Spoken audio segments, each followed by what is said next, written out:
अस्सलाम वालेकुम students, first year physics chapter number 6 fluid dynamics lecture number 1 है जिसके अंदर हम विस्कस फ्लूइड्स और विस्कोसिटी को सीखेंगे। उससे पहले कहूँगा चैनल पर नए हैं तो लाजमी सब्सक्राइब कर लें, वीडियो को लाइक करें, फ्रेंड्स और फेलोज के साथ शेयर करें ताकि तमाम बच्चों का फ़ायदा हो सके। लेक्चर का आगाज़ करते हैं बच्चों विस्कोसिटी से। विस्कोसिटी को डिफ़ाइन करते हैं। तो बच्चों जो फ्लूइड्स हैं, फ्लूइड्स की बहुत सारी प्रॉपर्टीज़ में एक प्रॉपर्टी ये है कि फ्लूइड्स फ्लो करते हैं, एक जगह से दूसरी जगह मूव करते हैं। चूँकि फ्लूइड्स में फ़्लो है, मोशन है, तो हमेशा मोशन को अपोज़ करने वाली एक फ़ोर्स होती है जिसे हम फ्रिक्शन कहते हैं। तो इसका मतलब ये है कि फ्लूइड्स के फ़्लो को भी फ्रिक्शन रेजिस्टेंस का सामना करना पड़ेगा। तो बच्चों फ्लूइड्स के फ़्लो को जिस रेजिस्टेंस का सामना करना पड़ता है उस रेजिस्टेंस को हम विस्कोसिटी कहते हैं, यानी it is a resistance to the flow of fluid. अब बेस्ड ऑन विस्कोसिटी हम फ्लूइड्स की दो ब्रॉड कैटेगरीज बना लेते हैं। एक वो कैटेगरी के जो फ्लूइड्स जिनकी विस्कोसिटी ना होने के बराबर, ऑलमोस्ट ज़ीरो, नेग्लिजिबल, हम उन्हें नॉन विस्कस फ्लूइड्स कहेंगे। दूसरे वो फ्लूइड्स जिनके लिए विस्कोसिटी की वैल्यू खासी बड़ी है, हाई है, हम उन फ्लूइड्स को जिनके लिए विस्कोसिटी लार्ज होती है, हम उन फ्लूइड्स को विस्कस फ्लूइड्स का नाम देते हैं। नेक्स्ट हेडिंग बच्चों एक्सप्लेनेशन की है और एक्सप्लेनेशन में सब हेडिंग जो है वो रीज़न ऑफ विस्कोसिटी, यानी विस्कोसिटी जनरेट कैसे हो रही है, विस्कोसिटी की वजह है क्या है, फ्लूइड्स में विस्कोसिटी कहाँ से आ रही है। तो बच्चों फ्लूइड्स को चूँकि फ़्लो करना है ना, तो फ़्लो करने के लिए फ्लूइड के मालिक्यूल्स एक दूसरे के साथ स्लाइड करते हुए गुजरते हैं। अब इस स्लाइडिंग को दो मेजर फैक्टर्स जो हैं वो इफ़ेक्ट कर रहे होते हैं। एक मालिक्यूल्स के दरमियान में कोलिजन्स और दूसरा मालिक्यूल्स के दरमियान में इंटर मालिक्यूलर फोर्सेस।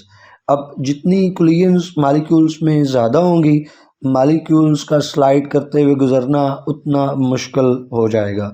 इसी तरह इंटर मालिक्यूलर फोर्सेस जितनी स्ट्रॉन्गर होंगी, मालिक्यूल्स का स्लाइड करके गुजरना उतना मुश्किल हो जाएगा। और हम इसको समराइज़ करें बात को, तो ये मतलब बना कि जो रेजिस्टेंस है, जो विस्कोसिटी है, वो डायरेक्टली प्रोपोर्शनल है number of collisions and strength of intermolecular forces. जितनी कोलिजन्स ज़्यादा होंगी और इंटरमॉलिक्यूलर फोर्सेस स्ट्रॉन्ग होंगी, मालिक्यूल्स के फ़्लो करने में उतनी रेजिस्टेंस यानी विस्कोसिटी ज़्यादा होगी। अब इसको एक आसान एनालॉजी से समझते हैं। ये एक हम पाइप बना रहे हैं और इस पाइप में ना बच्चों हम कुछ रैंडमली मालिक्यूल्स यहाँ पे बना लेते हैं। तो इसको एक तो ये आप इसको पाइप समझें और ये इसमें रैंडमली फ्लूइड के मालिक्यूल्स आ गए। दूसरा आप इसको बाज़ार समझें। एनालॉजी में क्या है कि आप इसको एक बाज़ार समझें और इस बाज़ार के अंदर आप ये मौजूद हैं। एक मालिक्यूल हमने टारगेट कर लिया, ये मालिक्यूल आप हैं। अब अगर आप हर दूसरे मालिक्यूल से हर दूसरे बंदे का गिरबान पकड़ते हुए लड़ते हुए गुज़रने की कोशिश करेंगे, दूसरे एंड पे जाने की कोशिश करेंगे, आप पहुंच तो जाएंगे लेकिन बहुत देर से पहुंचेंगे। आपको बहुत ज़्यादा मुखालफत और रेजिस्टेंस का सामना करना पड़ेगा क्योंकि आप हर बंदे से कोलाइड करते हुए लड़ते हुए जा रहे हैं। यानी कोलिजन्स जितना ज़्यादा होंगी, रेजिस्टेंस उतना ज़्यादा होगी और फ़्लो उतना मुश्किल होगा। ये बात आपको समझ आ गई। अब ये जो एक और मालिक्यूल हम यहाँ पे टारगेट कर लेते हैं, इस मालिक्यूल को आप अपना दोस्त समझें। तो आप में और इस दूसरे बंदे में, आपके दोस्त में जो बॉन्डिंग है वो बहुत स्ट्रॉन्ग है, इंटरमालिक्यूलर फोर्सेस स्ट्रॉन्ग है। आप एक कदम आगे बढ़ाने की कोशिश करते हैं, आपका दोस्त कहता है नहीं रुको, मुझे ये चीज़ें देखने दो, मुझे ये चीज़ें देखने दो। फिर जब आप का दोस्त जो है वो एक कदम बढ़ाने की कोशिश करता है, आगे चलने की कोशिश करता है, आप कहेंगे नहीं अब की बार मुझे आपको रोकना है, मुझे ये चीज़ें देखनी है, ठहर जाओ, रुक जाओ। तो दोनों म्यूचुअली एक दूसरे को रोकने की कोशिश करेंगे, एक दूसरे के ऊपर फोर्स एक्सर्ट करेंगे। एक आगे मूव करने की कोशिश जब करेगा तो दूसरा उसे पीछे की तरफ रोकने की कोशिश करेगा। अब जितनी ये बॉन्डिंग इंटरमालिक्यूलर फोर्सेस स्ट्रॉन्ग होंगी, उतना एक दूसरे के ऊपर ये रोकने का, स्टॉप करने का इम्पैक्ट भी ज़्यादा होगा, यानी फ़्लो में उतनी ज़्यादा रेजिस्टेंस होगी। तो आई होप कि आपको ये दोनों फैक्टर्स समझ आ गए। तो कोलिजन्स, नंबर ऑफ़ कोलिजन्स और इंटरमॉलिक्यूलर फोर्सेस, ये दो फैक्टर्स हैं जो कि विस्कोसिटी के जनरेट होने में अपना रोल प्ले कर रहे हैं, विस्कोसिटी के प्रोड्यूस होने की वजह है। स्पेशली इसमें जो इंटरमॉलिक्यूलर फोर्सेस हैं ये बहुत इम्पॉर्टेंट फैक्टर है। अब इसके अलावा हमने एक दूसरी एडिंग बना रखी है फैक्टर्स की, जिसमें इंटरमॉलिक्यूलर फोर्सेस के साथ हम टेम्परेचर को भी डिस्कस करेंगे। तो काज के अंदर हमने कुलियन और इंटरमॉलिक्यूलर फोर्सेस के लिया, फैक्टर्स के अंदर हम इंटरमॉलिक्यूलर फोर्स के साथ टेम्परेचर को डिस्कस कर रहे हैं। आप कुलियंस को भी इसमें ऐड कर सकते हैं फैक्टर्स की एडिंग में, लेकिन कुलियंस चूँकि एक फैक्टर है लेकिन बहुत मेन फैक्टर नहीं है। इंटरमॉलिक्यूलर फोर्सेस मेन फैक्टर है और इंटरमॉलिक्यूलर फोर्सेस फिर डायरेक्टली टेम्परेचर को भी डिपेंड कर रही होती हैं, तो टेम्परेचर दूसरा मेन फैक्टर है। इसलिए फैक्टर की एडिंग में इंटरमॉलिक्यूलर फोर्सेस और टेम्परेचर को हम डिस्कस कर रहे हैं। तो अलग अलग बात करें बच्चों, जो इंटरमॉलिक्यूलर फोर्सेस हैं, तो विस्कोसिटी जो है फ्लूइड्स की, लिक्विड्स की, वो डायरेक्टली प्रोपोर्शनल है स्ट्रेंथ ऑफ इंटरमॉलिक्यूलर फोर्सेस के। जितनी इंटरमॉलिक्यूलर फोर्सेस स्ट्रॉन्गर होंगी उतनी विस्कोसिटी ज़्यादा होगी, और वाइस वर्सा का मतलब है कि जितनी इंटरमॉलिक्यूलर फोर्सेस वीकर होंगी विस्कोसिटी उतनी कम होगी। जो डाइपोल यानी पोलर मॉलिक्यूल्स हैं, पोलर लिक्विड्स हैं, पोलर फ्लूइड्स हैं, उनमें चूँकि इंटरमॉलिक्यूलर फोर्सेस स्ट्रॉन्गर होती हैं तो जनरली पोलर मॉलिक्यूल्स में विस्कोसिटी ज़्यादा होती है। और जो नॉन पोलर फ्लूइड्स हैं, नॉन पोलर लिक्विड्स हैं, उनमें चूँकि नॉन पोलर फोर्सेस होती हैं, वांडर वाल फोर्सेस होती हैं, लिहाजा उनकी विस्कोसिटी जनरली कम होती है। एग्जांपल यहाँ पे देखें हनी की, तो हनी बेटा उसके अंदर स्ट्रॉन्गर इंटरमॉलिक्यूलर फोर्सेस हैं, लिहाजा उसका फ़्लो जो है वो स्लो है, उसमें विस्कोसिटी ज़्यादा है। उसके मुकाबले में गैसोलीन को देखें तो गैसोलीन नॉन पोलर है, नॉन पोलर होने की वजह से उसमें वीकर इंटरमॉलिक्यूलर फोर्सेस हैं, और वीकर इंटरमॉलिक्यूलर फोर्सेस हैं, विस्कोसिटी कम है, विस्कोसिटी कम है तो उसका फ़्लो जो है वो क्विक है, फास्ट है, उसमें इंटरमॉलिक्यूलर फोर्सेस वीकर है। दूसरा फैक्टर जो है वो टेम्परेचर का है। अब बच्चों जो विस्कोसिटी है वो टेम्परेचर के इन्वर्सली प्रोपोर्शनल है।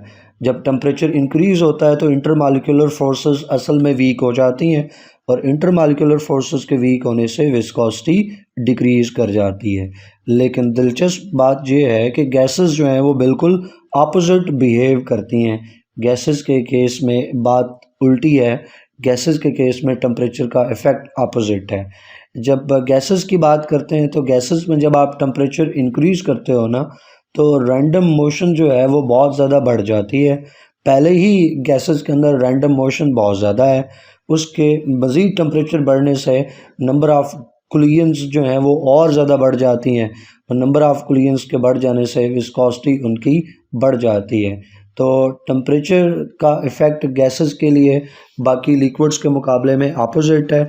लिक्विड्स के लिए जब आप टेम्परेचर बढ़ाते हो तो विस्कोसिटी डिक्रीज़ होती है, गैसेस के लिए जब आप टेम्परेचर बढ़ाते हो तो विस्कोसिटी इंक्रीज़ होती है। कोई बंदा आपसे इसके रीज़न पूछ ले तो आप बताएंगे कि लिक्विड्स के केस में, फ्लूइड्स के केस में जब टेम्परेचर बढ़ा रहे हैं तो इंटरमॉलिक्यूलर फोर्सेस जो पहले स्ट्रॉन्ग है वो और वीक हो जाती हैं, और वीक होने से विस्कोसिटी इंक्रीज़ हो जाती है। गैसेस के केस में आप बताएंगे कि गैसेस के केस में जो मॉलिक्यूल्स हैं वो पहले ही हाई एनर्जी पे हैं और उनकी रैंडम मोशंस पहले ही ज़्यादा हैं, लेकिन टेम्परेचर बढ़ाने से उनकी रैंडम मोशंस और नंबर ऑफ़ कुलियंस पहले से कहीं ज़्यादा बढ़ जाती हैं। लिहाजा नंबर ऑफ़ कुलियंस वाला जो फैक्टर है उसके बहुत ज़्यादा बढ़ जाने से विस्कोसिटी बढ़ जाती है।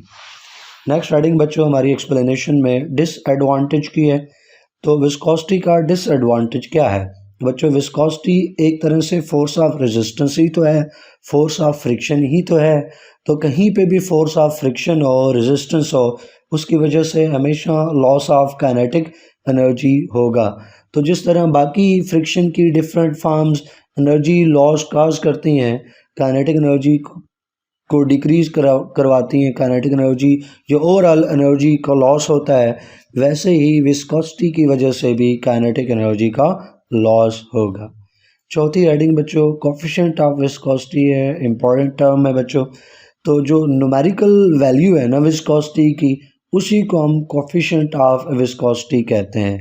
यानी विस्कोसिटी एक मेजरेबल क्वांटिटी है, जब इसको हम मेजर करेंगे तो नंबर में एक्सप्रेस करेंगे तो विस्कोसिटी का जो नंबर होगा, जो उसका मैग्नीट्यूड होगा, जो उसकी न्यूमेरिकल वैल्यू होगी that is coefficient of viscosity, और इसको ईटा के साइन से रिप्रेजेंट किया जाता है। ग्रीक लेटर ईटा से हम विस्कोसिटी को रिप्रेजेंट करते हैं।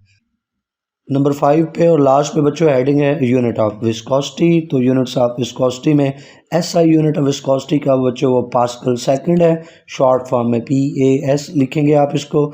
इसके अलावा एक कॉमन यूनिट जो विस्कोसिटी का है वो dine second per square centimetre है, ये इसकी शॉर्ट फॉर्म आ गई बच्चों। अब dine second per square centimetre, इसमें सेकंड पर स्क्वायर सेंटीमीटर वाला हिस्सा तो इसमें कोई मुश्किल चीज़ नहीं है, लेकिन बहुत सारे बच्चों को डाइन का नहीं पता होगा कि यह डाइन क्या चीज़ है। तो थोड़ा सा बता दूं बच्चों आपको, तो जिस तरह फोर्स का एक यूनिट न्यूटन है ना, तो इसी तरह से बच्चों फोर्स का एक और यूनिट जो है वो डाइन है। तो डाइन एक लफ्ज़ में आपसे पूछ लिया जाए, आपको बताना पड़ जाए, तो आप कहेंगे कि dyne is unit of force. अब यूनिट ऑफ फोर्स कौन सा है, तो पहले हम एक न्यूटन को डिफ़ाइन करते हैं, फिर एक डाइन को डिफ़ाइन करेंगे। एक न्यूटन कौन सी फोर्स होती है? एक न्यूटन बेटा वो फोर्स है जो 1 kg वाली बॉडी पे लगती है। एक बॉडी जिसका मास 1 kg है और उसमें 1 मीटर पर सेकंड स्क्वायर का एक्सेलरेशन जनरेट करे, तो ऐसी फोर्स को हम नाम देते हैं 1 न्यूटन का। ठीक है, मैं इसको यहाँ पे भी मीटर एक्सेलरेशन के साथ भी 1 लगा देता हूँ। एक ऐसी फोर्स जो 1 kg वाली बॉडी पे लगे और उसमें 1 मीटर पर सेकंड स्क्वायर का एक्सेलरेशन प्रोड्यूस करे, तो हम ऐसी फोर्स को नाम देते हैं 1 न्यूटन का। तो 1 डाइन क्या है बच्चों? 1 डाइन कितनी फोर्स है? 1 डाइन एक ऐसी फोर्स है जो 1 ग्राम के ऊपर लगे। एक बॉडी जिसका मास 1 ग्राम है, 1 ग्राम बॉडी के ऊपर फोर्स लगे और उसके अंदर 1 सेंटीमीटर मीटर नहीं 1 सेंटीमीटर पर स्क्वायर सेकंड एक्सेलरेशन जनरेट करे, तो ऐसी फोर्स को हम 1 डाइन कहते हैं। यानी गौर करें तो केजी की जगह आ गया ग्राम और मीटर की जगह आ गया सेंटीमीटर, बाकी वही चीज़ है। तो एक फोर्स जो 1 ग्राम बॉडी के ऊपर लग के उसमें 1 सेंटीमीटर पर स्क्वायर सेकंड का एक्सेलरेशन जनरेट करे, ऐसी फोर्स को हम 1 डाइन कहते हैं। 1 न्यूटन और 1 डाइन का रिलेशनशिप देखें बच्चों, तो जो 1 न्यूटन है ना, 1 न्यूटन फोर्स वो बड़ी फोर्स है और ये इक्वल होती है 10⁵ डाइन्स के। 10⁵ डाइन्स का मतलब है 1 लाख। 10⁵ लाख के लिए है ना, तो 1 newton is equal to 10⁵ dynes का मतलब है कि 1 न्यूटन में 1 लाख डाइन्स होते हैं। तो डाइन खासा छोटा यूनिट है, न्यूटन खासा बड़ा यूनिट है। तो आई होप कि ये आपको डाइन का क्लियर हो गया होगा।